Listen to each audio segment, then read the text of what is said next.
All right, everyone, good evening. I'm going to call the Financial Services meeting to order. I'd like to begin by acknowledging that we are in Mi'kma'ki, the ancestral and unceded territory of the Mi'kma'ki people.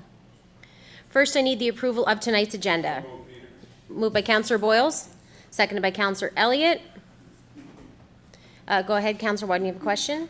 Thank you, Madam Chair. I was wondering if I could have the report for the fire department postponed until next month's meeting. I tried to get a print off the report Brian had sent us, and my printer went down. So I just got a package tonight from Shelley. So I'd like to have a month to look at. So we'll table that. Report. Okay, thank you. Yes, perfect. So we'll put that on. So 8C, we'll do that at our August committee meeting. Okay, so the omission of 8C. Oh, I can hear myself. Okay. With that omission, all those in favor signify by saying aye. Aye. Contrary-minded, nay. Motion carried. Any emergency resolutions for this evening?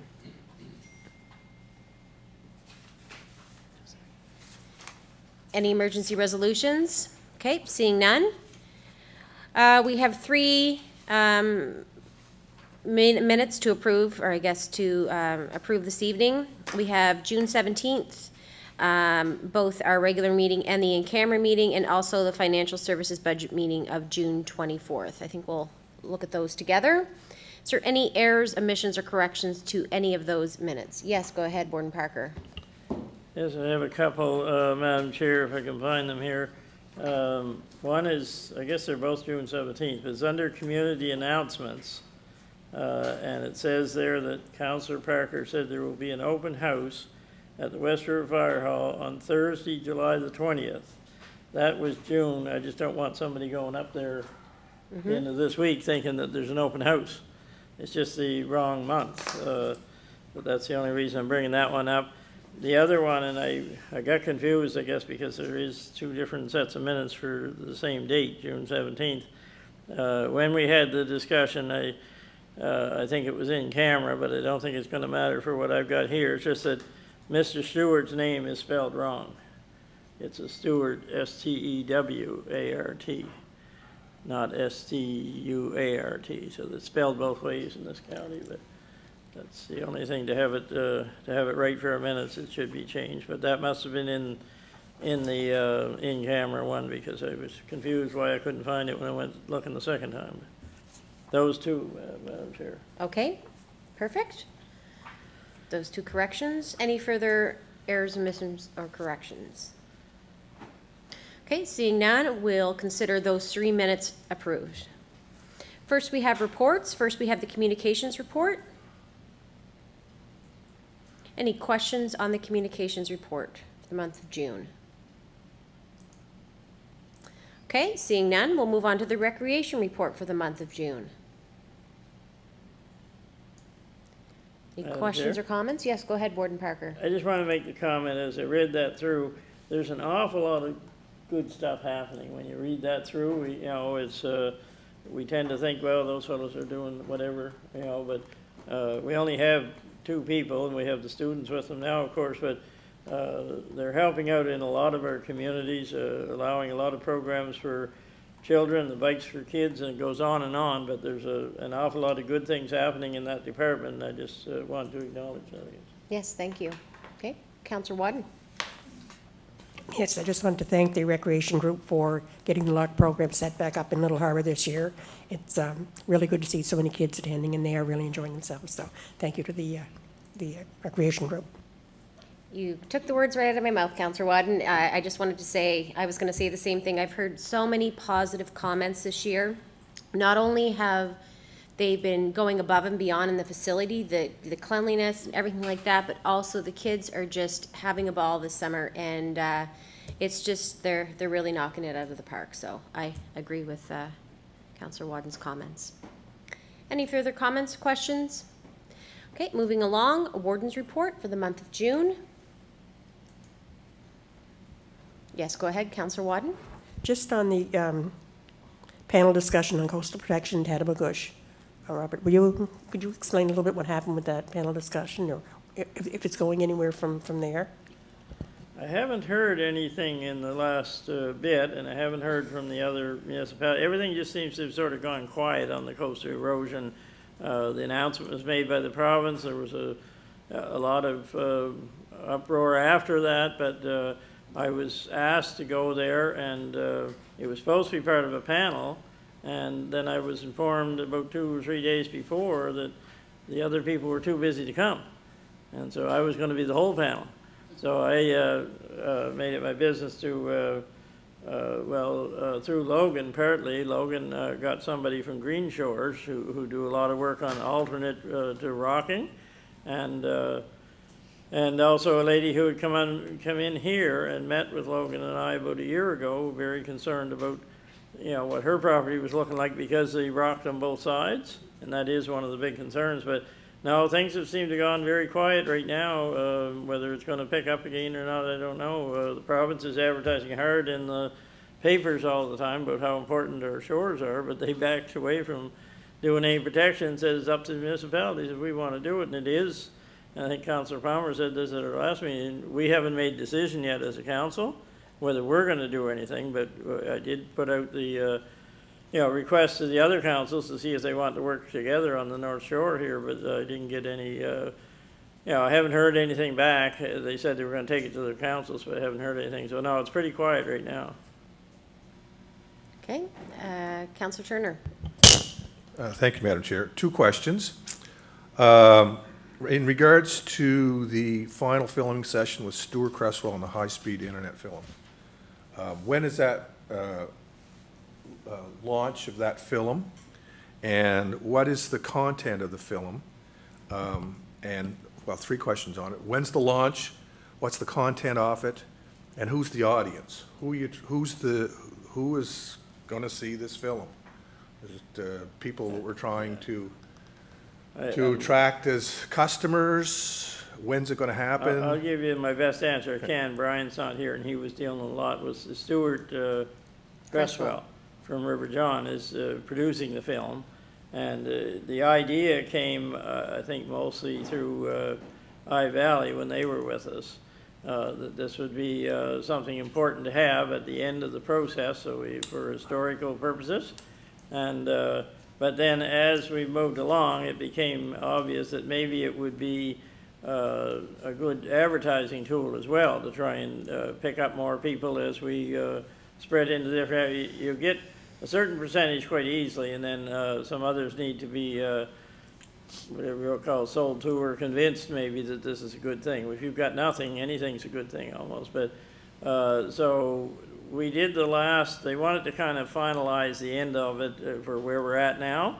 You can't really finalize it till we're finished, but so that was done about 2 or 3 weeks ago, and my understanding is that Stuart is marketing this to CBC under documentaries or whatever, and that's where the audience is if he's successful in that. Otherwise, I don't know, Rhiannon might be able to speak to it more than me, but it could be used as an advertising tool for our MOPC internet. Do you have anything to add to that, Rhiannon? Through you, Madam Chair? Yes, go ahead. Yeah, it's definitely, it's a documentary style film, but beyond CBC taking it on, it's definitely a great tool that we could advertise as a municipality in itself. It's something that could be showcased is what's ideal of it. We can break it apart and use excerpts for different types of advertising and in appropriate areas or appropriate platforms. But beyond that, it's a showcase piece of the entire project, how it started from the planning of it and how it's moved through the different phases and a little bit to wrap up as to where we're at today in operation. So it's a well-rounded production. So when does it plan to be launched? So it's right now Stuart's, it's completed and it's been presented to CBC. So that's sort of how it works. It stays, doesn't go public until CBC has their chance to say whether or not they want to have it and host it on their channel, most likely on the GEM documentary channel. And once we get a response back from them, they'll have first rights to it if they choose to use it. So we'll wait for them to air it, and if they choose not to, then it's up to us how we want to use it. Okay, thank you. You're welcome. Okay. And the second one was on the upcoming hurricane season. Can you fill us in on what the discussion was regarding that? Yes, Councilor Turner. It's one of the many now that NSFM is organizing with the province. They're online for a couple hours or whatever on different subjects. So this one they had somebody from the Department of Environment, and there may have been others in the room on that, I don't know, but it was basically, the summary wasn't a lot different than what I heard on the news. There's going to be a high hurricane season, and it's due to the temperature of the water. Now, they went into a lot more detail on it all, you know, exactly the temperatures and why that affects it, and El Nino and El somebody else. You know, it was very detailed, but at the end, I didn't come out with a lot more knowledge, you know, than what I'd heard on the news. So did they have any indication what the response level will be? Is there plans in place for a better response than we had with Fiona? Did they talk about that at all? They talked somewhat about, you know, being better prepared, getting warnings out there sooner, what we've been hearing lately, but not a lot beyond, you know, just being better prepared, that we know they're coming. Nobody expected this one, what was the name of the one we just had? Fiona? Burl? Burl, that we just had last week. Nobody expected that to hit us. That was heading toward Texas, and everybody thought, well, that's not coming up our way. But I was in the Annapolis Valley in Wolfville when that terrible tragedy happened down there last week, and Burl really hit hard. I mean, so we can never sort of take for granted that they're going somewhere else and we don't need to worry about them. That was what they call the remnants of Hurricane Burl. But no, it was just to update us on why things are getting worse and with climate change and whatnot. And yeah, they did talk about preparing for it more, but mostly they even said one announcement wasn't going to come anymore, storm surges or something. They were going to give flooding announcements. It was just a difference in terminology type of stuff more than anything. But no, I think we got a long ways to go yet before we can fully prepare ourselves for, you know, they have to give us what's coming, then we have to try and prepare our people with that information. Okay, I have one comment, if I might, if there's no more questions. sure. Is there any more questions? Okay, go ahead, Warden Parker. Well, as you can see by that list, it was very busy in June. There just seemed to be a lot of stuff going on every day. It's graduation time, of course, and a few other things in there. A lot of AGMs going on and stuff. But you get invited to a lot of things as warden, and you can't get to them all. But I was particularly impressed with the Sea Cadets in Pictou. It's held in Pictou. I'd never been to one of those ceremonies before. It was sort of their end-of-year ceremony, but amazing what these young people that are mostly 12 to 15, 16, what they're learning there and what they're doing. And so I said, well, how many of these young people here are from the county and how many are from the town? Sort of expect in my head that it's in downtown Pictou somewhere that most will be, I said by far the majority are from the county. And I met some of my neighbors I didn't even know were there, you know, taking part in that program. So it's an excellent program for young people. We tend to think about in the country of 4-H and Boy Scouts and different things like that, but this is an excellent training program for young people. So I was just impressed by that and not knowing that that was sort of happening right under our nose sometimes. Okay, any further comments or questions? If not, we'll move along. I'll move on to the Sales and Marketing Monthly Report for the month of June for our MOPC network. As you can see, we're up to 568 subscribers. Yes, go ahead, Councillor Butler. Madam Chair, I'm just wondering how these numbers stack up against what was projected. Okay. Rhiannon, are you able to answer that for us this evening? Yes, so where we want to be at this point in the project, we're on track for where we actually are. The difficult part is that what the initial projections come in isn't always the way the construction leads out. So what we may plan for initially based on what we anticipate happening as we know, doesn't always happen. What I can say is, in terms of the take-up we're getting in each of the areas we do open, is right in line with where we want to be. We would see a higher, for instance, our most recent pre-sale segment that we opened up, of course, was down along Highway 6. And before we even went live in that area, we were already at 25% take-up on that section. So that's actually higher than we planned to be at any initial release of a segment. So I can tell you that, that we're where we want to be once we get to everywhere we need to be. Okay. Yep. Okay, that's great news. But, Go ahead, Warden Parker. Brian not here, I'm trying to fill in a little bit, but, you know, our wireless is actually flattening off some, but that's because as you move into areas with fiber, then those people drop the wireless that they had before because they got fiber, and River John's a good example of that. You know, so that's why the wireless is starting to level out, because those people are going from wireless to fiber as you move into the different areas. Okay, thank you. Councillor Palmer, Just two questions. your mic if you wouldn't mind. Oh, sorry. My first question is, what do we charge the providers for fiber? Like, there's 5 different providers that I think of, right, that was told. How much do we charge them a month? So we have a combination of charges. They have basically access fees that they have to pay monthly, regardless of their subscriber numbers.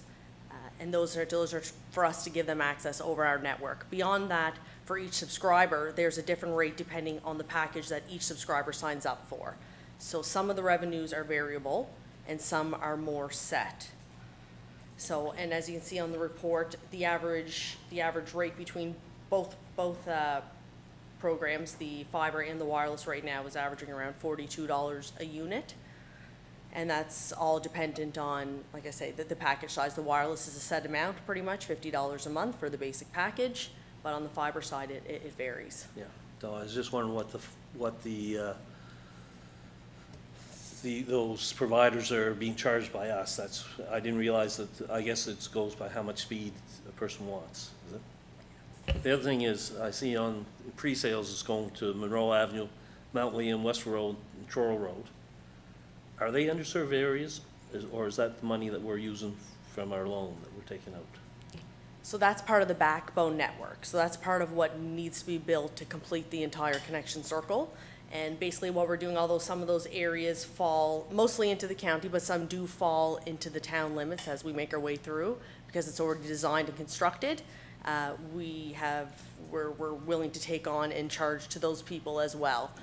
On the fiber network, it doesn't take any capacity away from any county customers, and county residents are always our first priority, but we've made the business decision to open that up to other areas that we've already basically invested in delivering to. So that money will be coming out of the money that we borrowed for that program, not out of the federal and provincial money that we received.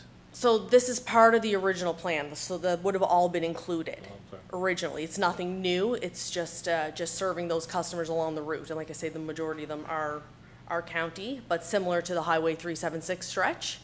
It was previously served as well, but was required in order to get the full county connectivity. Okay, thank you. You're welcome. Okay. Councillor Turner? Thank you, Madam Chair. You've already answered one of my questions. I didn't know what ARPU meant, but that average rate per unit. And I think MOM means month over month. Is that right? Okay. So my second question is along the lines of Councillor Parker, or Randy. Palmer. Yeah. Parker Palmer. Abercrombie. So, I tried to get through you the internet wirelessly into the Abercrombie Community Center. So we went in, just to fill everybody in, we went and tested it, and it wasn't able to receive a signal from here, from what I understand. This tower here? Any tower. Couldn't get it. Okay. So that means that it's going to have to be served by fiber. Now, Abercrombie is already served quite nicely by Bell and East Lincoln. So we're probably going to be the last ones to receive fiber from the county. So is there a plan, so that money that has to be spent on that last fiber comes through Abercrombie, is that money, along the lines of what Councillor Palmer had said, is that money come from the money that the county had borrowed and not from the money that we get from the feds and the province? And if it is there a plan how to accelerate those particular parts of the county that are already well served? Is there any way to accelerate that so we can serve the community center in Abercrombie? So those are my questions. So you're right, Abercrombie is a served area, so it's not covered under the current federal or provincial funding that we are utilizing right now. That being said, that also means that we're not necessarily borrowing or using money out of money borrowed until it's determined by either the governance committee or council as a combination, whether or not to build down that particular section. And Abercrombie, as you know, has been designed, but was placed on hold when the new funding streams became available to us. We circled around and hit all of the underserved areas that would be funded. That being said, it would be up to the deciding parties whether or not to construct down that section. And if, in terms of accelerating, I can't say what it would take to accelerate. That would be a conversation you'd have to have with Brian directly. However, from a business perspective or on the sales operational side, as in any area that you are investigating whether or not it's worthwhile doing a service there, you can always survey residents. There's always things you can do to build a business plan or decide whether or not it's a smart business decision for the county to invest their own project dollars, whereas federal government funding is not available to us. Can I have a follow-up, please? Yes. Thank you. So in terms of decision makers on that, you mentioned that there's a governance committee. Who is on the governance committee? And are they the decision makers on that? Or is it council that makes that decision? Or is it administration that makes those decisions? Who is the two parts? Who are the governance committee and who makes the decision? So it's definitely not made by the administration. The governance committee sits Brian, Robert, and a couple members from our outside conglomerate that's helping us manage this project. So we have two individuals that you guys would have met previously here, Mike Richard, Matthew, and Marc Andre, if I'm correct. So where the decision is made for that, whether or not to expand and invest county money outside of the current plan, I imagine that would sit with the governance committee, which would allow Robert to complete that sentence. Those ultimate decisions are back to council here. Yeah, we meet with, Wayne is included in that group too, and Wayne and I meet with Brian, and they're on the phone different times, you know, trying to say, well, how are things going? Where are we at? And, you know, are there any holdups or anything? But at the end of the day, any decisions in terms of going in different routes would come back here to council. Can I have just one more? One more follow-up. I know. Is there any way to accelerate those things? Is there any methodology that we can accelerate the decision-making process? Like, if we want to get it through Abercrombie, or if we want to get it through Plymouth, or if we want to get it through Hillside? I think it'd be a matter of bringing it up at the finance committee, Councilor Turner, and saying, requesting it, and then Okay. council would make that decision. If we were told that, you know, we don't have to spend the other first, but we are spending their money first. Yes. And spending their money, they had to change the whole map and to what we were gonna do in these circles, because we could only do it in areas that weren't served, you know, already. And so that's what we're stuck with. I'm not sure, that'd be a question for Brian, I think, whether we could override that and say, well, we're gonna spend some of our X money, whatever, you know, and do this instead of doing that. I think it'd be difficult to keep the province and the feds on side if we were to do that. But one other thing, while I got the mic, I want to mention is that we are looking at, and the question that Councillor Boyles had before for Hillside was very similar to what you're asking for Abercrombie. We are looking at other ways to reach some of these areas. If this tower or the other, none of the towers, I think I heard Rhiannon say, would reach, then we're looking at other ways to do that. We still have, we're still allowed to put up 3 more towers. So if we got certain areas that we know are real blank, then we could put up more towers. But we're reluctant to right now, I guess, because you can see the leveling off of the wireless. If we can serve people, if we're going to be able to serve people later with fiber, then do we want to put more money into towers? But I know I was speaking to people out in the Glengarry, Lorne area. There's a big area out there in the woods that can't get anything.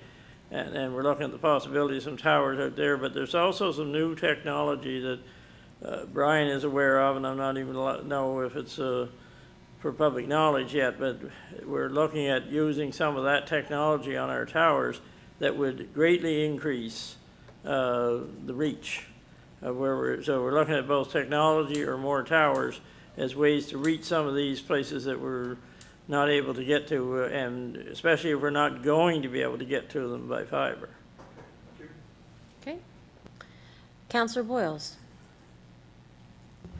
Yeah, to me, I just wonder, I don't know when it came to council, I don't remember it being there from the directors or from anybody saying that we were going to be like Hillside, I've been told, could be dropped. They might never get it.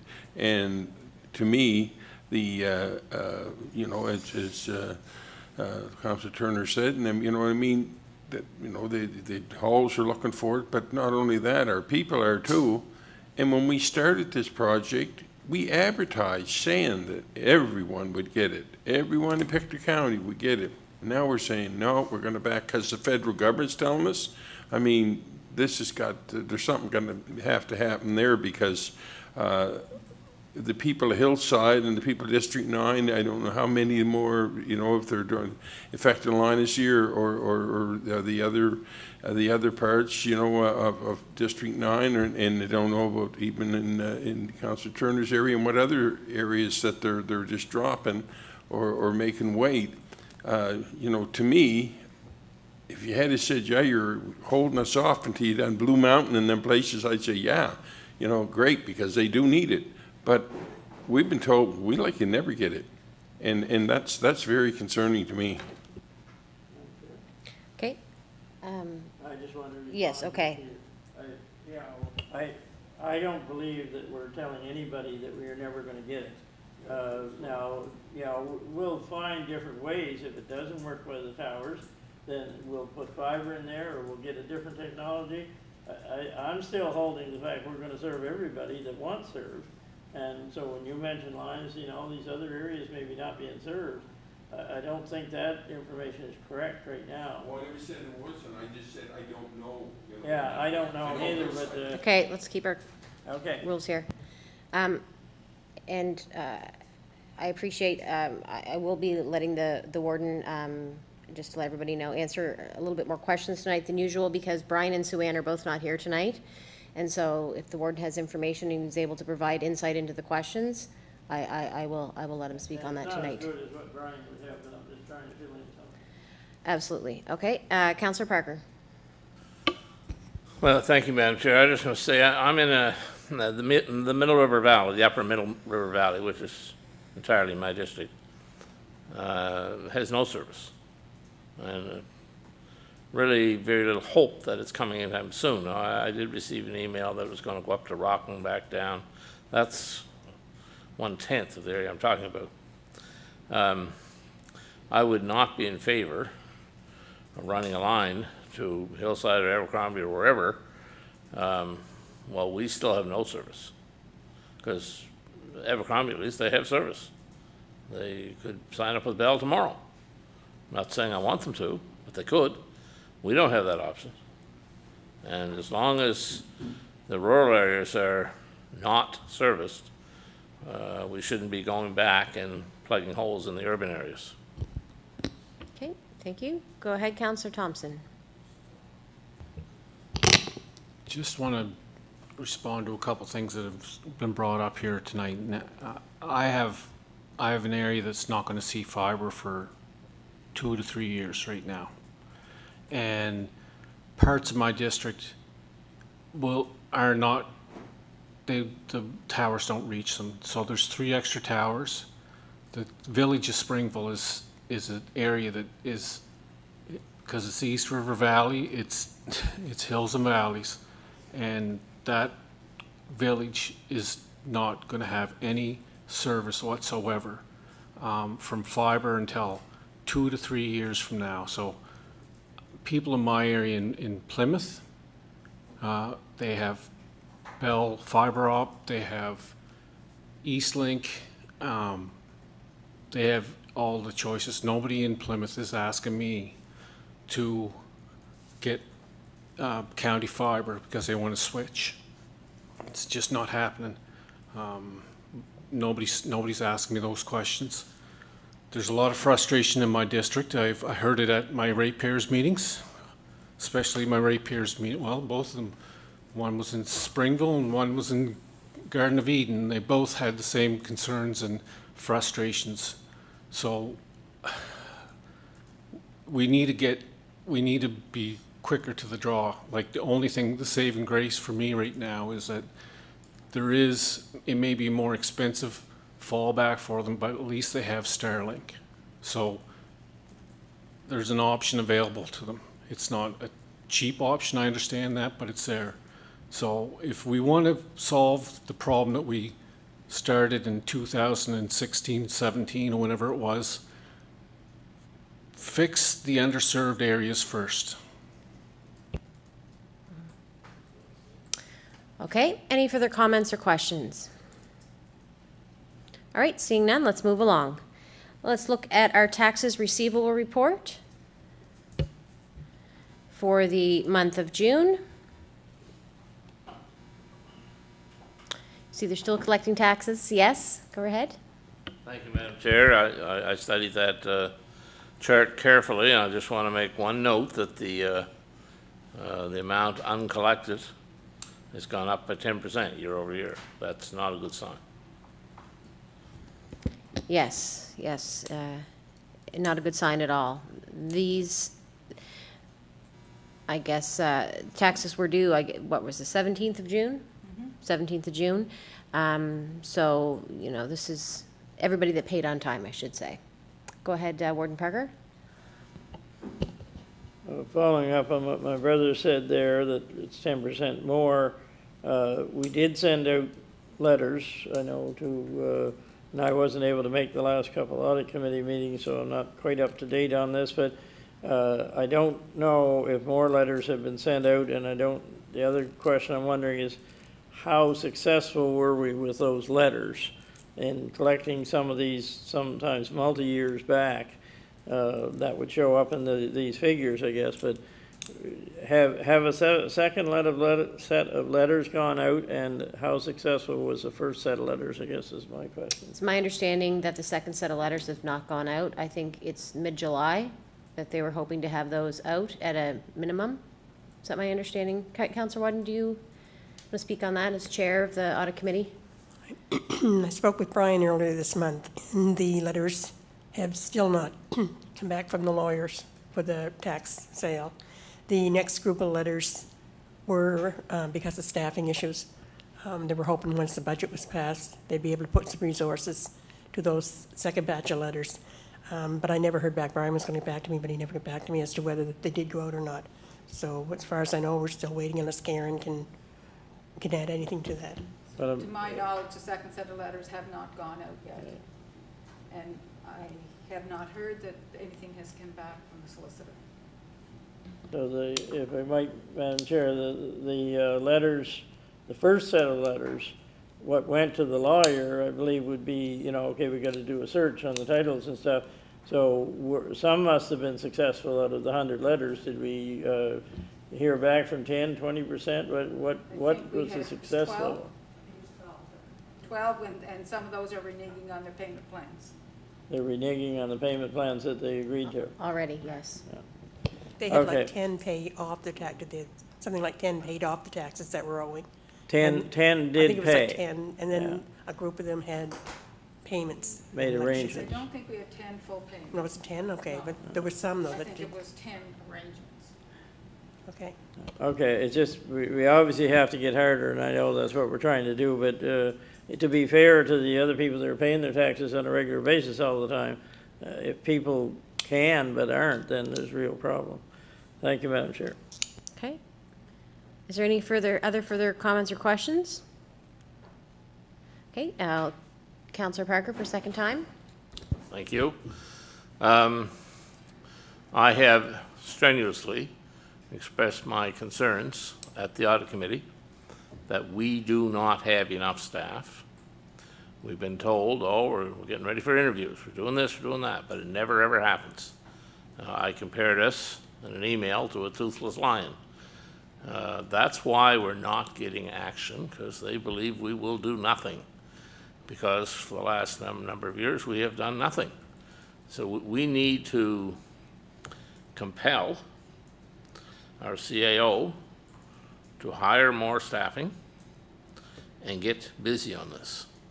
It's not acceptable for I, as a taxpayer, to meet all my tax obligations, and we have a fellow across the road thumbing his nose at us, in effect, because he's not going to pay it. Well, there's no consequences if I don't pay. So I just won't bother paying. We have to change that, and if they're using the excuse as the lack of staffing, then we have to force them to up the staffing. Okay, there's millions of dollars here that are going unpaid. We need to get serious. Okay. All right, seeing no comments or questions, we'll move on to the deed transfer tax report. As you can see, we're had a good month deed transfer tax wise. June was a busy property month, as it usually is. Any questions or comments on the deed transfer tax? Okay, seeing none, we'll move on. Councillor Wadden, the audit committee report. Thank you. We just discussed a part of this in our last discussion. But first, I do want to point out that the audit committee is to protect the councillors. We are not trying to raise problems if none exist, but we need to make sure councillors are protected. The tax sale on the first batch of letters is moving much slower than we had anticipated. The second batch has not gone out as we had anticipated. This was due to a lack of resources, that is staffing, to get the job done, as we were told would happen. We were assured resources, which is again staffing, would be available after the budget was passed, and up to this point, I have not been made aware if this has happened. Delinquent accounts are a major concern to our committee. We do want staff to bring a detailed plan to our committee about handling these accounts. But in the meantime, we are trying to get the first tax sale to go out and the second batch of letters to go out to show our residents we are serious about collecting these unpaid taxes. At the end of the day, why are we paying our taxes to avoid any repercussions when those who refuse to pay are walking away and receiving the same benefits we are receiving? We must show these delinquent accounts we are serious about collecting the taxes owed. As a councillor that is responsible, as a councillor, that is a responsibility. We are accountable for our finance department to get this job done. And we couple this with a huge concern. We are not doing succession planning, especially for this department. I know how important it is to this council to keep our tax rate at 81.5 cents, even though our assessments have climbed, so technically we are receiving more tax dollars. But staffing is a huge concern, and at the end of the day, are we sacrificing the need to more tax dollars? Are we sacrificing the need to get the job done rather than having the ability to get the job done? So I do want councillors to give some thought to this issue and work with the audit committee to see how we can see good results for this issue. On the litigation issue, Rock has hired their own legal counsel, so we are awaiting the next step for this. Our financials for 22-23 are now posted on our website. Councillors and CAO expenses for 2024 have not been posted on the website, but they should be done quarterly. As you can see from our agenda, we are hoping to have council support on hiring another citizen representative to our committee, and that'll come up a little later. Respectfully submitted. Thank you. Okay, thank you, Councillor Wadden. Very much captures our audit committee. Any questions for Councillor Wadden regarding the audit committee? Okay, seeing none, we'll move along. Number 7, accounts paid for the month of June 2024. Okay, it's been moved and seconded. I'll open the floor up to questions or comments on any of the accounts paid for the month of June.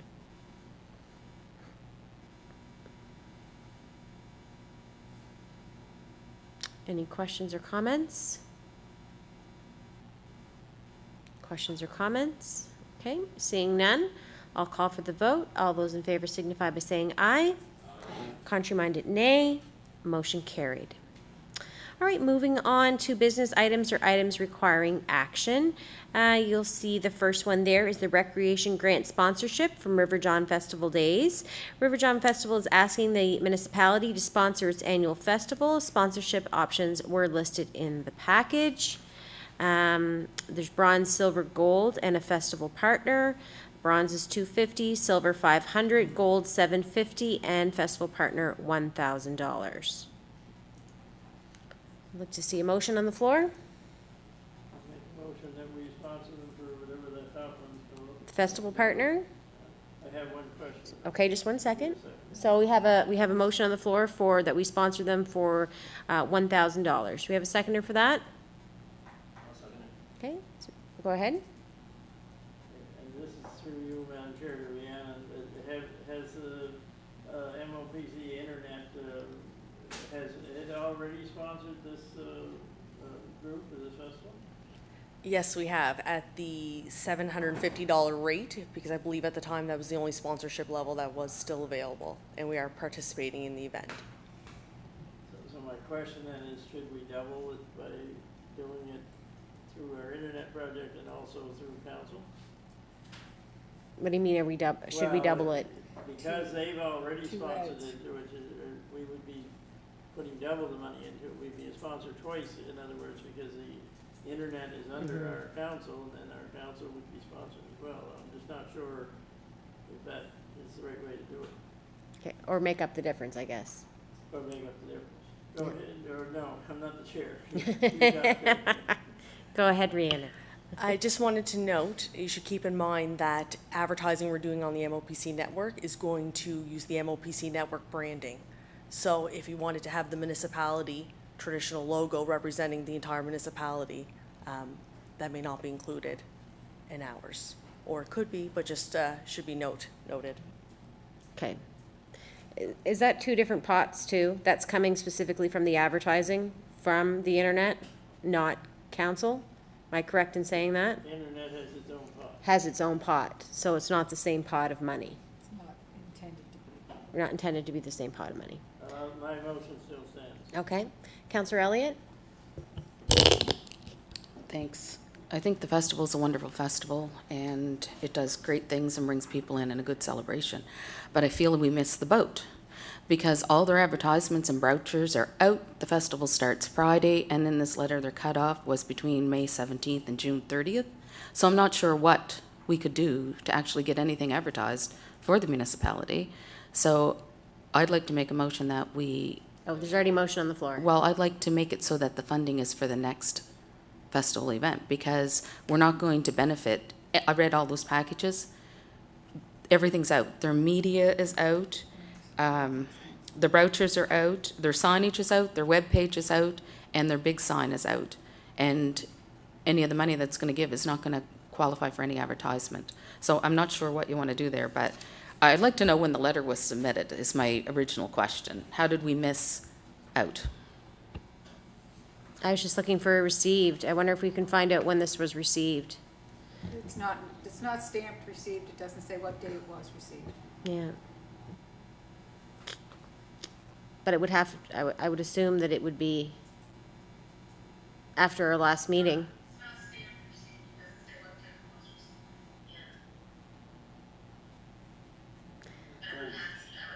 There's two of me.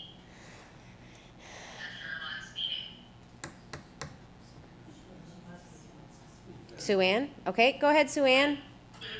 Yes. Go ahead, Sue Ann. Are you there? Am I hearing? Hold on 1 second. Are you there? Yes, go right ahead. Sorry, I'm listening to you on the good camera and talking over the other one, so, and my dog won't be quiet, so, anyway, Cindy Fraser, our rec coordinator, gave me that letter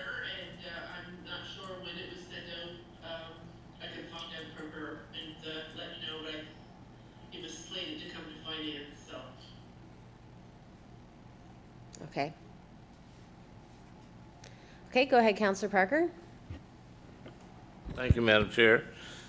Is this one of the groups that missed out on a council grant this year because of a late application? No, I don't think so. No. Yeah, they didn't ask, they didn't apply?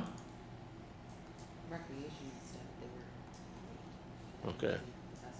All right, thank you. I just don't want them to be doing an end run around.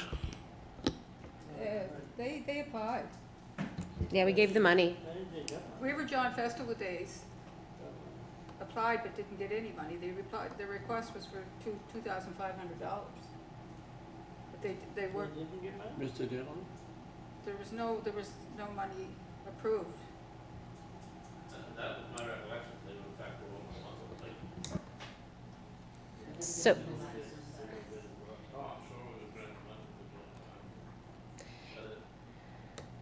so is this a second ask over an application? That's my question. Well, it was the second request. The first request was made for the grants committee, and it was $2,500. And there was nothing issued or approved by the grants committee. So if this is for the River John Festival Days, it appears to be a second request for the same organization. Now, whether it's the same reason, like they might have phrased it differently, but it's the same organization. Can we find out why the grants committee didn't have money? Because I don't remember why we didn't. It was a late application, Madam Chair. It was a late application. Yeah. It's generous of the. Go ahead, turn your mic on, please, Councillor Parker. Comment that it's generous and helpful that the Internet Committee is donating. I don't think we should touch this with a 10-foot pole. Okay, just 1 second. Anyone else like to speak on this before I go second? Councillor Elliott? Maybe it could be addressed by, because it was late and we missed all the cutoffs, that they could submit again next year. Well, yes. They're cut off. We cannot sponsor them and be a benefit to, they have bronze, silver, gold, and festival partner.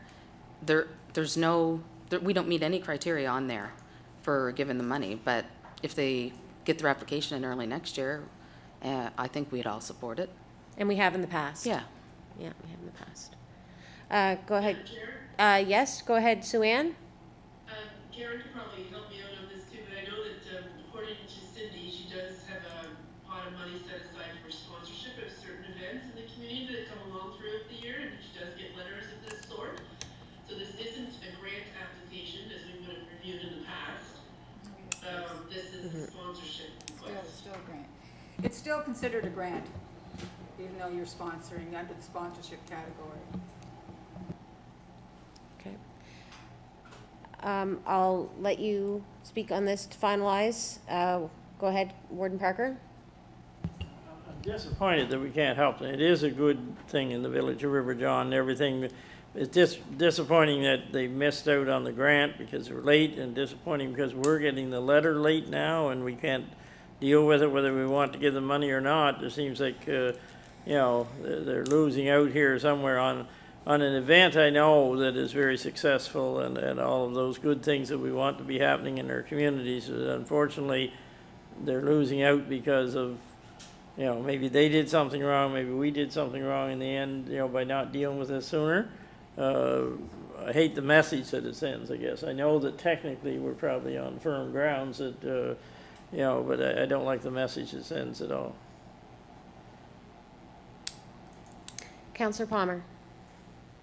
Well, it's the same message that we're sending the VOM, right?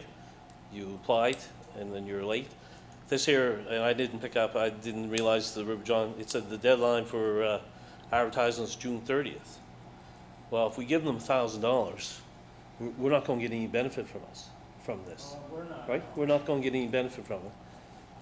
We already gave them $750 from the internet project.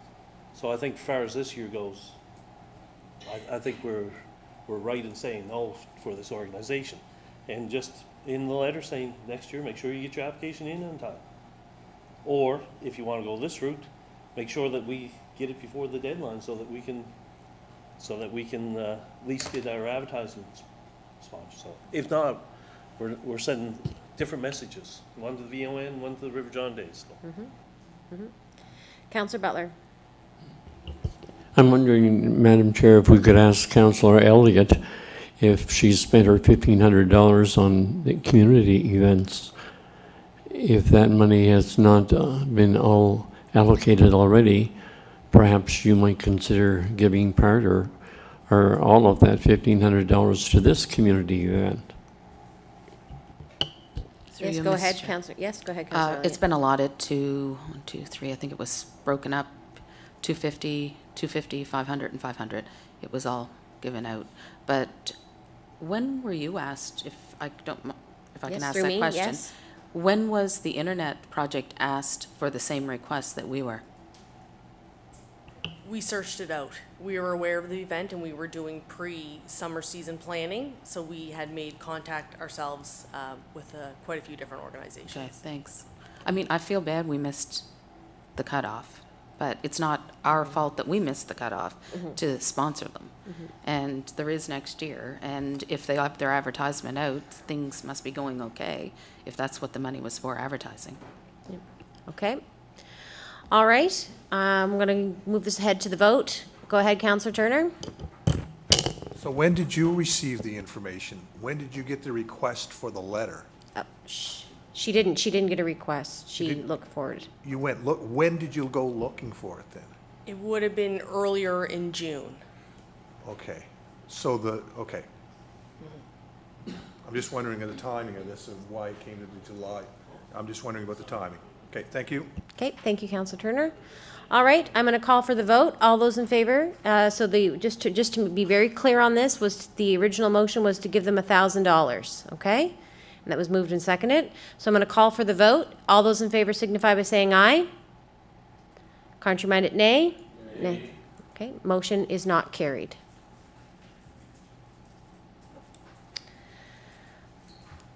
Okay, well, this is exciting because usually we're looking for people, and we had this is a good news part of our committee meeting this evening. We have been asked, I guess we're bringing forward this evening, the audit committee would like to add a third non-elected member to the committee. We've been approached by a very well-qualified member of our community, and that we think would be of huge benefit, I believe. But to do that, we need to update our policy, because right now it's only 2 non-elected members to sit on that committee, and to do that, we would have to change the policy. Anything you'd like to add to that, Councillor Wadden, as chair of the audit committee? No, other than the gentleman is former partner with Grant Thornton, and we do think it'd be a huge asset to our committee. So if I can, I'll make the motion that we change our policy to accept a third resident citizen on the committee. Okay, can I have a seconder for that, please? Roll the dice there, Shelley. Go for it. Okay, Councillor Thompson. I would also like to add on to what Councillor Wadden said there, that the individual does have experience with municipalities in auditing and that sort of thing. So it would be of a nice perspective to have around our committee, for sure. Okay. Go ahead, Councillor Elliott. I've had the pleasure of working with the gentleman on the pickleball court project, and he's very aggressive, committed. When he makes a commitment to something, he sticks with it, and he is a really good speaker. Oh, well, that's good to hear. We heard lots of positive things. Go ahead, Councillor Boyles. Number one, can you not give the name of the person? I don't know the name. John Crothers. It's in the package. Sorry. Oh, I've never seen it in there, but yeah. To me, it turned around. It's if he's that good, I guess it's good to have somebody, but it's sometimes you just wonder if it makes the councillors look kind of stunned if they turn around. We have to quote to get somebody else that can't get elected councillors. I don't think it makes us look stunned, Councillor Boyles. I think stunned is a very harsh word to use. I think that's a very uncalled for word. Excuse me. I think that's an improper. Excuse me? Can you please say what I always do? I don't think it's fair to the committee members to call us stunned.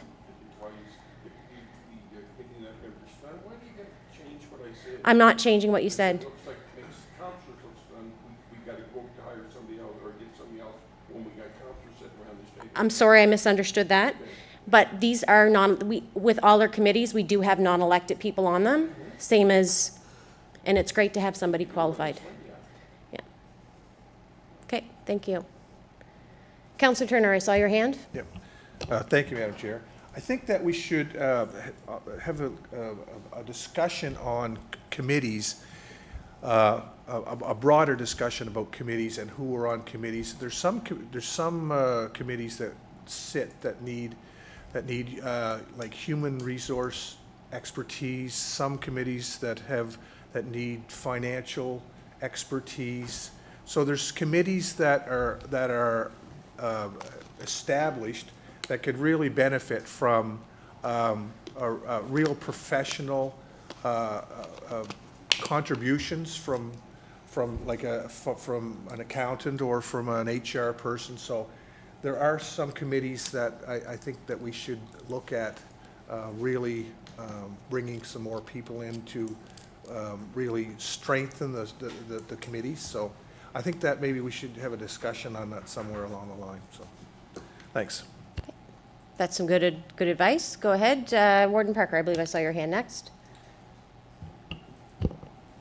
Councilor Turner said most of what I want to say. I think it's just we're changing the policy, we're changing the rules for this individual because we feel this individual is valuable to the audit committee right now, but we're changing it for, well, not all time, but until we change it again to fit this one individual. And I'm not against doing that because I think it's 5 councillors and 3 public at large that we're shifting to from 5 and 2. It must have been before then. And so I think we have to be careful that, especially on an audit committee, that we keep more councillors for sure than we have public at large. And by 5 and 3 versus 5 and 2, we're probably still all right. What happens is at some meetings, not everybody shows up, and maybe at some meeting you could have 3 public at large and 2 councillors that made it that night. So that's the only thing I think we have to be careful of, is that we, on some committees, and I know the accessibility committee says you have to have more public at large than what you have councillors. This one I think is very important, being the audit committee, that we always have more people making decisions from council. The others are great for advice. I agree with that. There's a lot of stuff that's over our heads sometimes, so it's great to have those people for advice, but I think councillors should be the ones in the end that are making the decision. And 5 and 3 should be all right. I wouldn't want to cut it any closer than that. Thank you, Madam Chair. Yes, okay. And just to further to Councillor Boyles' statement there about who his name is John Crothers. I believe that he does spend a lot of his time in the River John area and does have involvement in the pickleball community. And that's all I have for information on that. Go ahead, Councillor Parker. I apologize for missing the first part of the discussion, but nature called. We have now an active audit committee. For many years it was inactive. It's just a rubber stamp once a year. Now we're starting to ask some hard questions about taxes receivable in particular and how they're getting collected. And we're getting some movement on that. I'm not yet satisfied.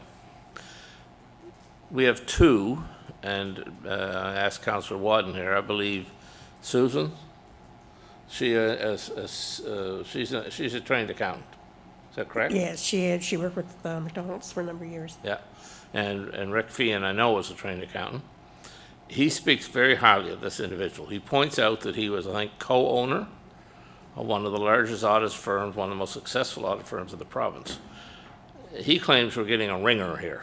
We're getting it's like having a committee on hockey and we're getting Mario Lemieux or Wayne Gretzky to help advise us. He's very keen on this individual. I don't know him, never met him, but I know of his reputation as an accountant. I understand he's heavily involved in the community as well. I don't think there's any of us here that have any professional auditing or finance training, any elected officials anyway. So we're fishing in the shallow end of the pond. With Mr. Crothers, we're fishing in a much deeper end of the pond. So we should be open as a council to having strong community representation. And that's what I see this as. And so, I don't know, is there a motion on the floor? I was out. Yeah, to accept or to expand it, yeah. Thank you. Okay, perfect. Any further comments or questions? Right. Oh, go ahead, Councillor Elliott. The motion was to change the policy. Did we make a motion to actually accept the individual? I think we have to change the policy first. I think we can't put the cart before the horse, if that's my understanding. We have to change the policy first. Yes. Yes. Okay. All those in favor signify by saying aye. Aye. Contrary-minded, nay. Motion carried.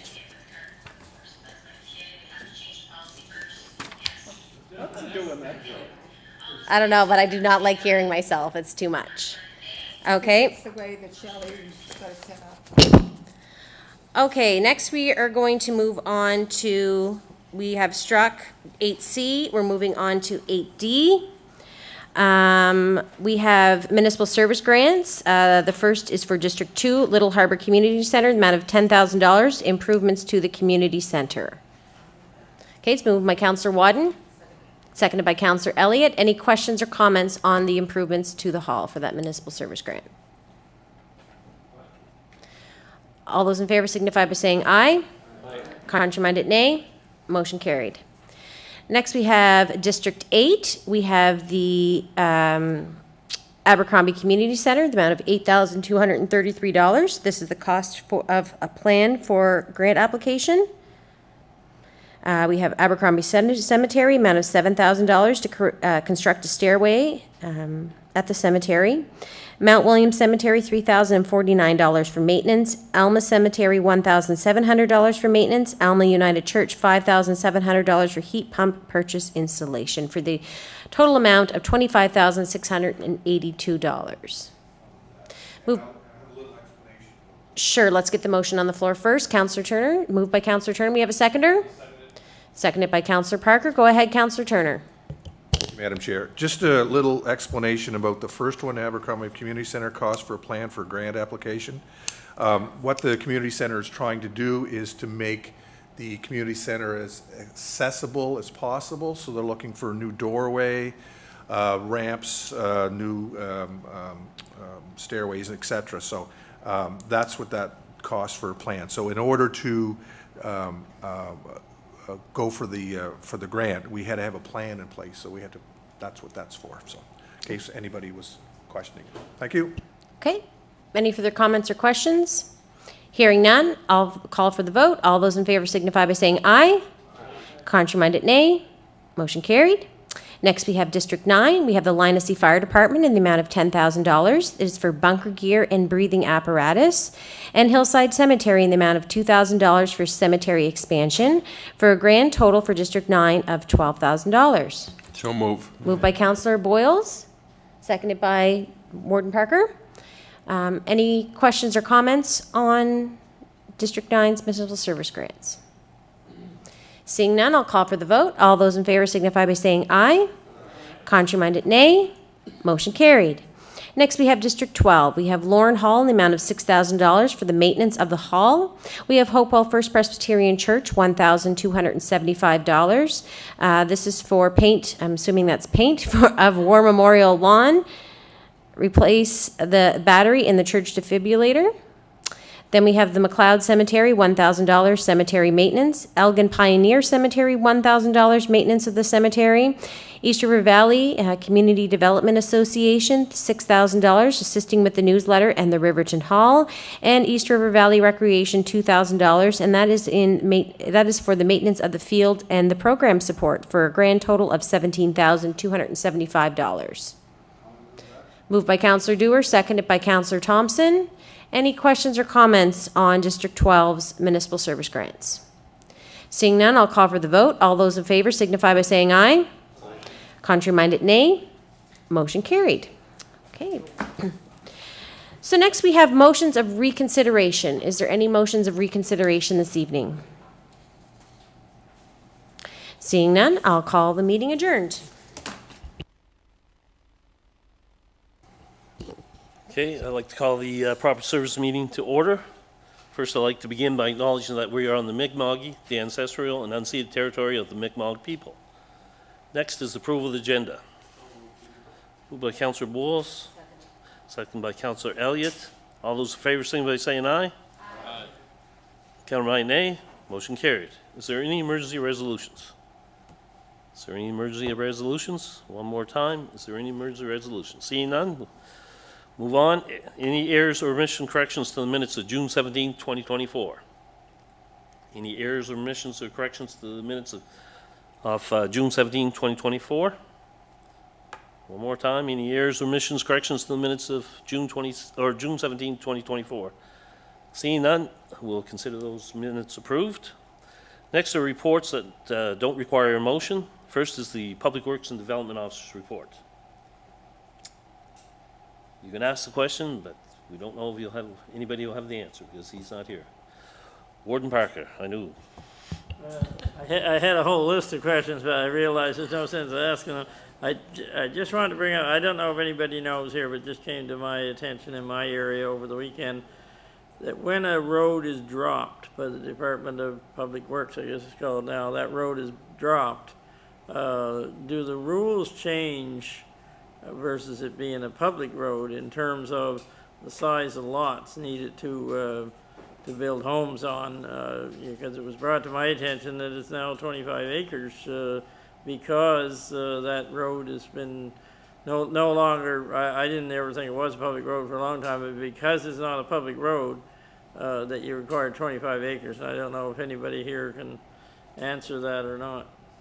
Probably not, but that's all right. We'll just leave it for. I'll just, yeah. on that, the department doesn't drop roads. It might have unmaintained. Well, no longer served. No longer served, but they're still they still own them. Road. Yeah, they still own them. Yeah. Yeah.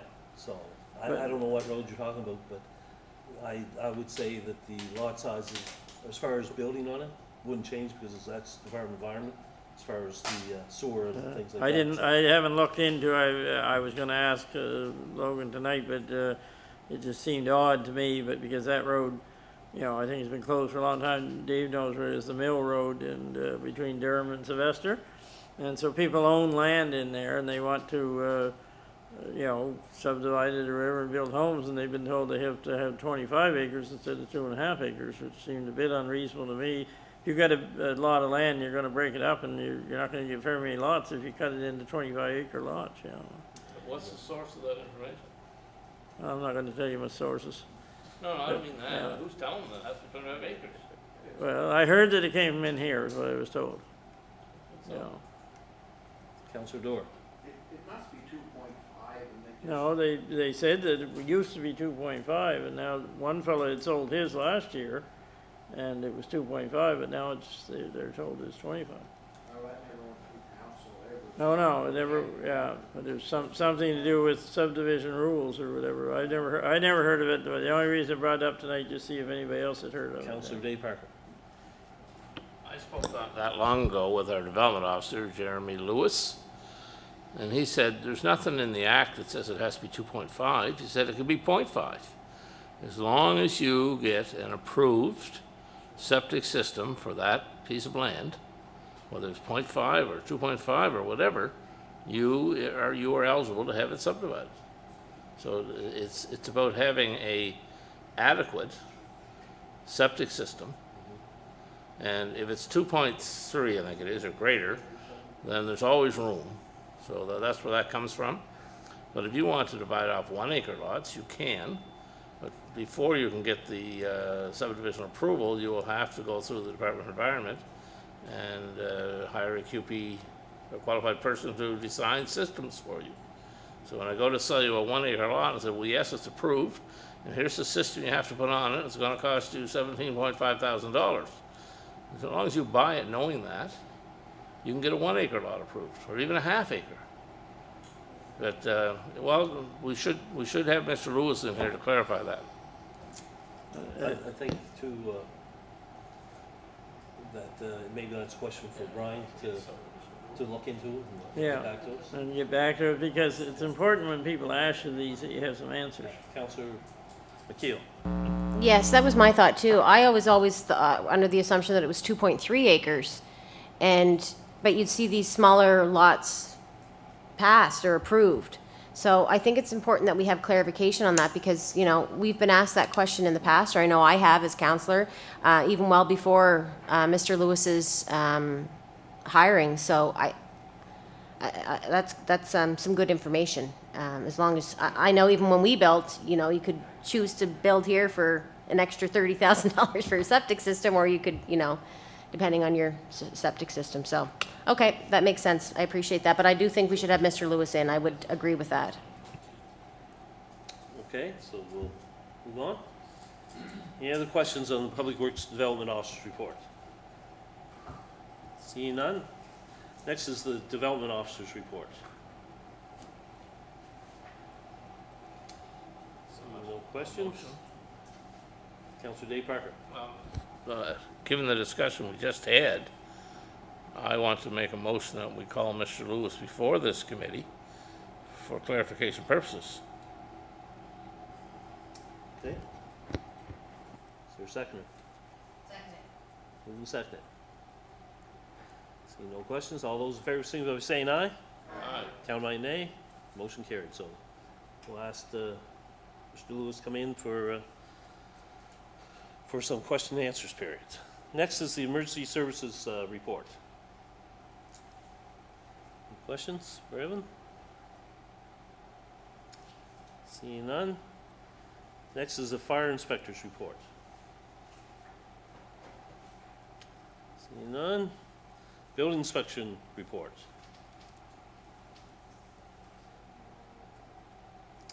And the Bylaw Officer's report. Okay, seeing no questions. Okay, Councillor Wadden, do you have a report for the library? Okay. The budget has, the budget update is that 21% has been spent, and we're at 21% through the year, so we're right on target for that. Excuse me, and the funding review, as I indicated during the budget discussions, a funding review with the province is underway, and it's felt that there is very good representation on this committee. We have been assured it will be very transparent, and CAOs will be getting regular updates, which should keep councils updated. The main issues being looked at are technology and costs of collections, and of course salaries. There is no doubt library workers are grossly underpaid. They are, for the most part, college graduates with specialized training, but their salaries do not reflect this. A consultant has been hired to compare jobs at the library to other comparable jobs. The Pictou Hub, about 85% of the way through this project. We had a huge announcement about the support from the Sobeys Foundation and the naming of this facility. The former DeCoste Performing Arts Centre and the former Pictou Library have combined forces, talents, and offerings, and will open in a new space in the fall. The state-of-the-art facility will be called the DeCoste, with Culture Hub as a secondary description of the building's programming. The sign will also introduce two of the main tenants, the DeCoste Performing Arts Centre and the Murray Family Public Library. The Murray family were instrumental in getting this project launched and deserve to have their names associated with this much-anticipated facility. Once this facility is officially opened, I do plan to have council recognize the people who were instrumental in having this project move forward, namely Eric Stackhouse and Troy Greenhorn. But we'll wait until it officially happens. In Glasgow renovations, as with all projects lately, this project for $8 million has a response for $15 million. Currently looking to get these costs down and raising more funding for the project. One thing I will say is that currently the staff are working excuse me, in that building with no air conditioning. So this building is in dire need of an upgrade. Summer programs at the library are sponsored by Adopt a Library. John Kennedy is to be commended for his great work on this endeavor. The community pantry is in partnership with Humble Harvest, really being well received and has the full support of food banks. It complements the work being done by our food banks. Food security, container garden kits, planters and seeds 40 were given out so far, so that's being very well received. With their food program, they have initiated pollinator gardens, butterfly gardens, healthy snacks, which are given out to the clients or used in their pantries. And a student has been hired for the community garden. Excuse me. Building a multicultural section, books in 18 different languages so far, and it is growing. Every Wednesday is a learning the English language session, and they are putting together both adult and youth and children collections about stories about their home areas in English. Virtual care has now been extended for 3 years. 4 other libraries are now interested in working on this program, and they will start discussions with the province. More fundraising ideas are being encouraged, and Nicole LeBlanc and Mary McClellan have agreed to serve in this committee. This is but a brief overview of all that is happening within our libraries, and I just cannot stress the importance of how our libraries are constantly pivoting to keep up with the needs of our communities. Thank you. Thank you, Councillor Wadden. A lot of work going on there, so congratulations. Any questions for Councillor Wadden? Warden Parker. Thank you, Mr. Chair. It's not a question so much as a comment. You mentioned, Councillor Wadden, the Sobey Foundation and the grant. The people that are heading up the Pictou Hub project, Eric Stackhouse and Troy Greencorn, I guess are the 2 main ones. They worked really hard, along with Kyle Slonway, I think might mention as well, to get this funding. You know, there was 5 groups picked in this county for this funding to go to, and it wasn't an easy decision for the Sobey Foundation to decide what those 5 groups were, and so it had to be kept quiet for a long time, and that was a big part of being able to do a lot of that they're able to do with that library. You know, a lot of the artwork and stuff that they're putting in and everything may never have happened without that money. So I just wanted to bring it up tonight that we're fortunate as a county, as Pictou County as a whole, to have the Sobey business in our county. And it's very important that we work hard to keep it here, because, you know, these things wouldn't be happening if we were in a different county. I think I mentioned in an email I sent out with the Pictou County Partnership, which started with the councils, you know, with the Municipal Economic Working Group. They received $1.some million, I think, to help them with some projects, and also I think it's Healthy Pictou County that helps try to draw doctors and nurses here. I don't remember all 5 of them, but those 3, you know, all groups that we worked with, funding and whatnot. This allows each one of those groups to do some things that they couldn't otherwise do. They would still function, but this allows them to do extra things. So I just think a big thanks is owed to the, as much as grocery stores get criticized for their high prices and everything, we need to thank them when our county benefits to the degree that it has here. Yep. Well said. Okay, anybody else? Seeing none, we'll move on. Business items that require action. First is a conventional street light in 3654 Little Harbor Road, Fraser Mill. Councillor Bowles. Yeah, I'd move that. It's a section there where it's pretty dark and everything, and they asked for one, and Kevin checked into it and said there should be no problem putting one there, so. Yeah. It's moved and seconded by Councillor Dorr. All those in favor, signify by saying aye. Aye. Count by nay. Motion carried. Next is the Evan MacDonald Road water. Councillor Bowles, go ahead. Yeah, this is one that, this was, well, I thought it was on a way back when we had that gentleman in to do the thing here about priorities and everything, that was mentioned back then about getting this, the water into Evan MacDonald Road. I had a call from Alice O'Neill Jr. that their wells are going dry.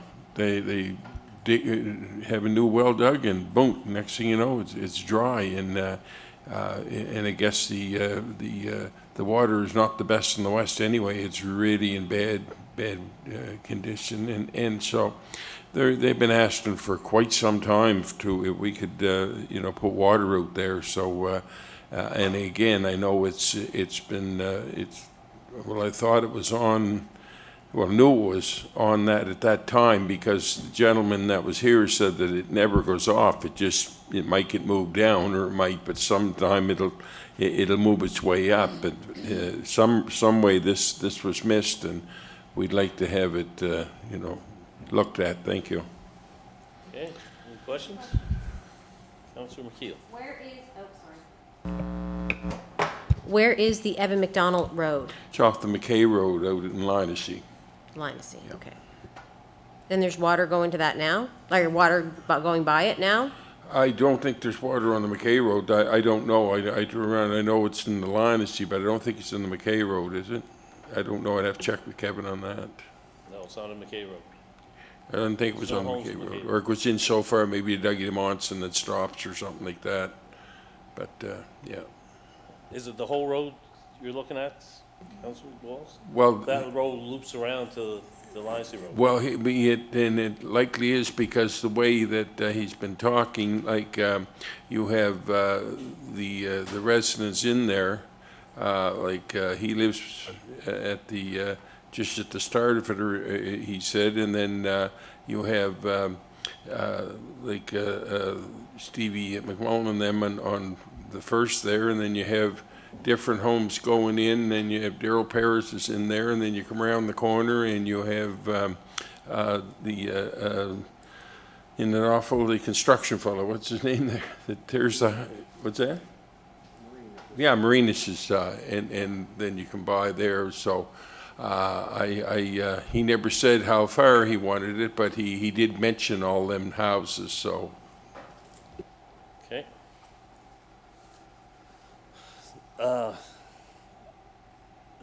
We need a motion. I make a motion that it be, be put on our to be looked at to be done, in the future. Okay. Is there a second? Who's the second? Councillor McKeel. Are we asking for it to be put on our grant 5-year plan, or are we asking for just to be on the list of our, like, where are we looking, where's this, I know that we're looking to put it somewhere, but where's it going? I think it should go to our engineer, myself personally, so that he can tell us how far, how many homes it's going to pick up, and how many kilometers, and approximate cost, before we can add it to the list, right?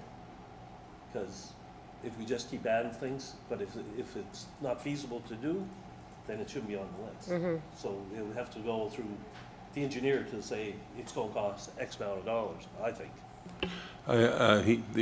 It's like my fault. I lost his number to let him know he wanted to be here tonight with some residents. So I think in the future you're going to see they're going to come and present to council. I told them put a letter in and let them know that they want to present.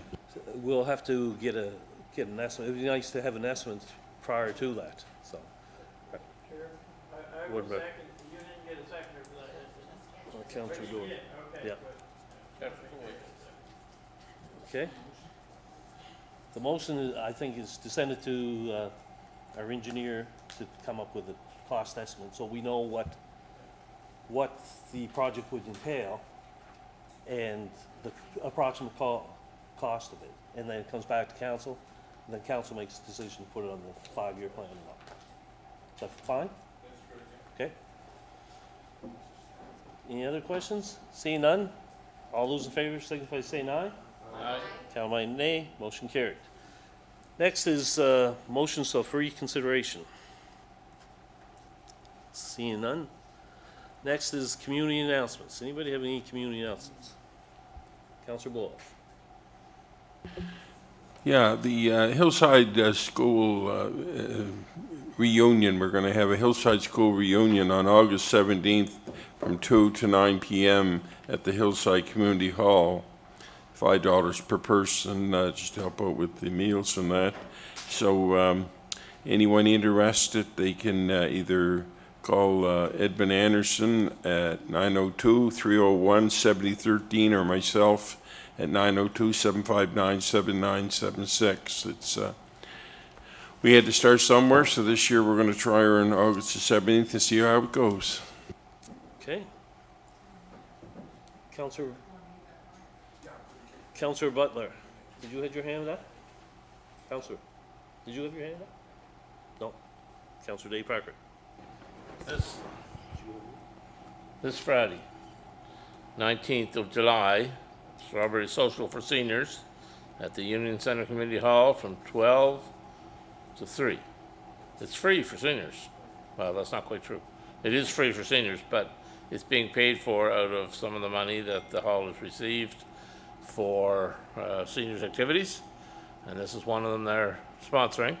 And it's sort of a double whammy because the Gerlach Church Community Group is preparing the meals, so they will benefit as well. They're being paid for the meals, and then we're giving them away down at the Union Center Hall. 12 to 3 on Friday, but you can only go if you get an invite. Councillor Robert Parker.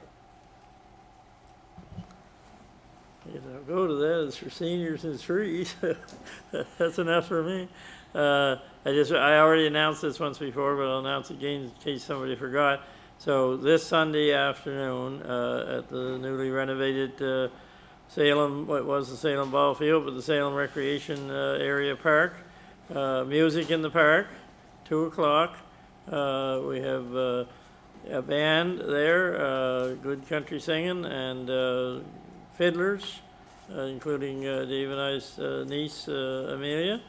And it'll just be a good time for all, and anybody wants to check out how they're getting along with the renovation and everything, it's a good time to do that. So if you're looking for something to do Sunday afternoon, take a drive out to Salem. Okay, Councillor Dorr. Thank you. I got great news on, and I'm going to mention it again at our council, full council meeting, is that Hopeful Cayley's going to take place again after a whole lot of years of, well, bad luck, I guess, COVID and everything. But anyway, we had a meeting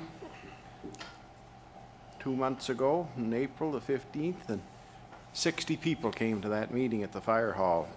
And the first thing they asked her, were we interested in keeping it going or not? Because and there was a total majority, unanimous, that they wanted to keep it going. So there's a whole new committee, and they're working hard at things already. They had a yard sale that was a success on the weekend. They're just they're there, I would say 4 times now, and it's all mowed, the complete place. It used to be that we'd get there with the tractor and the bush cutter the week before and try to make it right, and it always looked pretty good, but it really looks nice now. So there's a whole lot of new interest, and it's going to be the same kind of deal. They're going to have a parade around 12:30. They're going to have food concessions there. They're going to have entertainment all day. So I'm sure they'll have a paper out by the next meeting, and I'll be able to put some around the county. Thank you very much. Okay, Councillor Elliott. On July 28th, Tony River's having their annual barbecue again, and it's gone from takeout to the real McCoy with live music, and it's back full force, and I'm happy about that. So. Okay, anybody else? Seeing none, I'll go. I get 2. The East Pictou Rural Fair is back again this year for the 2nd time. It's going to be August 14th to the 18th. Same sort of events that are taking place. The Children's Parade, the Queen Pageant, the bigger parade, horse pull, dunk tank games, a lot of car show, big car show going on. And this year we're adding a road race, so a 5-kilometer road race. So the committee is strong. We get a good group of younger people. So that's very nice to see, because that's what you need to keep things growing. So it was, but thinking about not going anymore. Anyway. It's going to take tickets at the door. The other thing is the recreation program out in Thornton area. I just have to give it a little acknowledgement here. This year we have over 70 kids registered. Like I don't know where the kids are coming from. They're coming out of the woodwork. So we had to divide them up into 2 different groups, and one group comes one day and the other group comes the other day for 2 days each, and then they're going field trips that's put on through the municipality, so it's great to see. I know, Andy, I think your area is up, and Don, I'm not sure about your area, but I think there's only 4 of us, right, that have these in our areas. And it's nice to see the larger turnout, so. Yeah, I'm just going to add that we had 65, we have 65 registered, 65. and I think that to some extent it's a reflection on the county recreation office and the support and organization that they are injecting into the program. So it speaks really well. Okay. Is there anything else?